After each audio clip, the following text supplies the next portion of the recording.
Olá, bem-vindo ao curso Básico em Teologia, feito pela Escola Eclésia, juntamente aí com a participação na produção audiovisual do Estúdio Aleluia.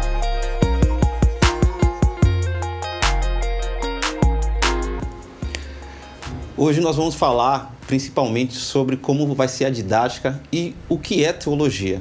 Então eu quero responder algumas perguntas que geralmente os alunos fazem para mim, e a primeira é: o que é teologia? Então, a palavra teologia, ela é a junção de dois termos do grego, que o primeiro é theos, que significa Deus, e o segundo, logia, que quer dizer exatamente conhecimento, saber. Ou seja, teologia significa conhecimento ou saber de Deus, sobre a sua atuação, sobre os seus princípios e sobre os seus atributos. A segunda pergunta que eu sempre gosto de responder aos alunos quando dão início à teologia é sobre como funciona a teologia. A teologia ela vai funcionar principalmente com princípios fundamentais. Gessé, o que é um princípio fundamental? Nós temos como princípio fundamental aquele conceito ao qual vai girar em torno do assunto.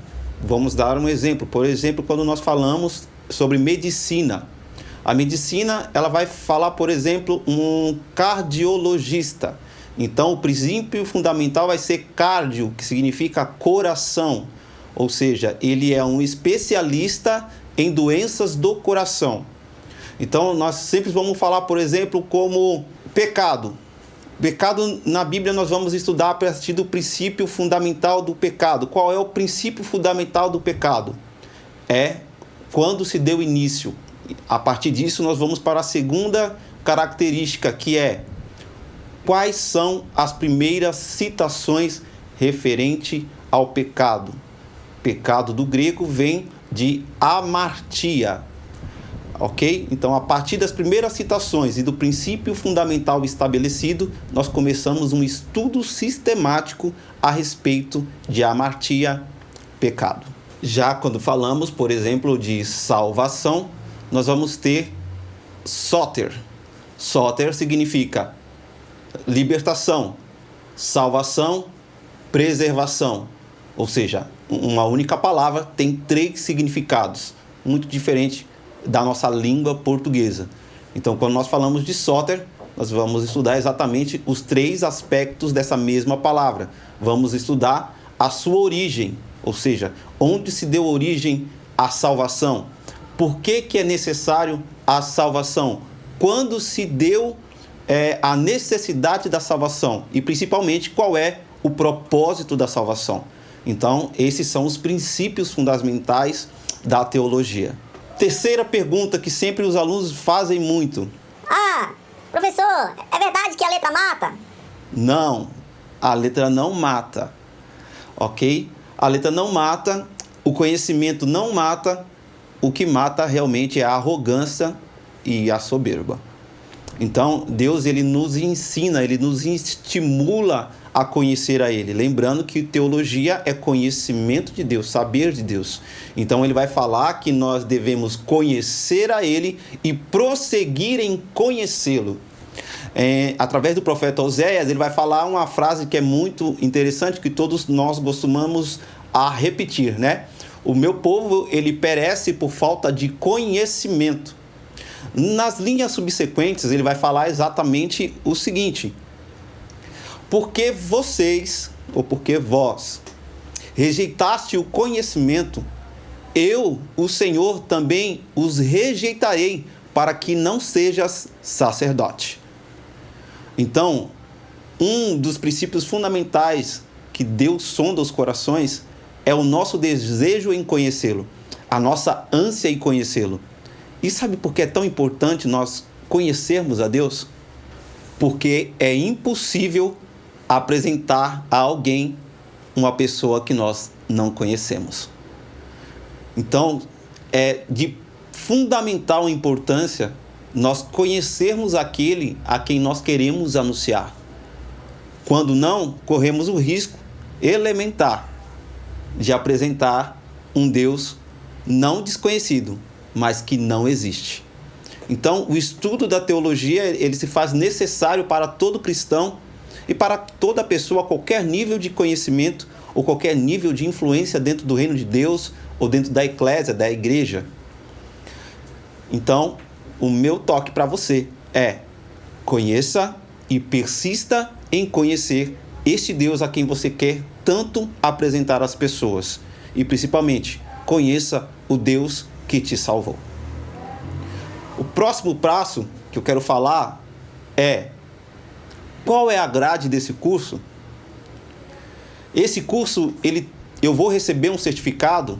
Então, a primeira parte é: nesse curso nós vamos ter algumas grades básicas. Então, nós vamos passar por soteriologia, que é o estudo da salvação, a martiologia, que é o estudo sobre o pecado.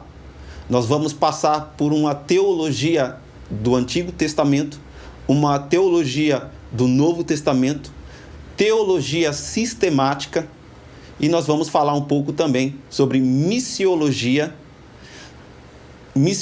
transcultural, antropologia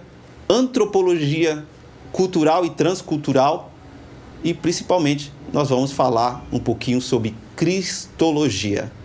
Então eu peço que você fique atento de toda essa grade e que não pode faltar também a história de Israel e a história da humanidade. Amém? Então essa é a grade e esse curso ele vai ser certificado ao final dele. O prazo é de 3 a 6 meses, vai depender do quanto assíduo você vai ser no material e quão rápido você vai conseguir fazer as provas, porque esse curso ele é um curso EAD à distância, mas você precisa realizar a prova. Então, se você não for bem na prova, você não vai receber o certificado. Não importa se você pagou ou se você não pagou. Você receberá um certificado de acordo com a competência adquirida. Ok? Aqui na Eclésia nós temos a prioridade em não enganar ninguém e não nos deixar enganar. Então você não vai ser enganado, você não vai receber um certificado de teologia ao qual você não está capacitado a nível desse certificado. Eu sempre falo para as pessoas que o certificado, ele não vai falar quem ou quão grande é o seu conhecimento. Quem vai realmente fazer isso é você. Então não adianta você ter um certificado que você não faz jus dele. Então nós temos a prioridade de fazer com que você aprenda e aprenda de verdade. Principalmente uma teologia que ela não é só conceitual, mas aplicada na sua vida, ministério, bens, negócios e saúde. Amém? Então fique atento aí às próximas dicas, à próxima aula. E eu quero deixar uma pitadinha para você sobre um assunto que você vai gostar muito, que é um start para que você queira conhecer a mais. Quando nós falamos sobre Jesus, sobre a obra remissória de Cristo, nós temos que ter em mente algo que é o princípio fundamental. Por que Jesus precisou morrer? Ou por que Jesus precisou morrer e ressuscitar e depois ascender aos céus? Por que surgiu essa necessidade? Qual era a intenção de Deus em matar o seu próprio filho? Nós vamos ter o apóstolo Paulo falando sobre o segundo Adão. Então, se nós queremos entender a necessidade do segundo Adão, nós temos que entender também o que se caracteriza o primeiro Adão.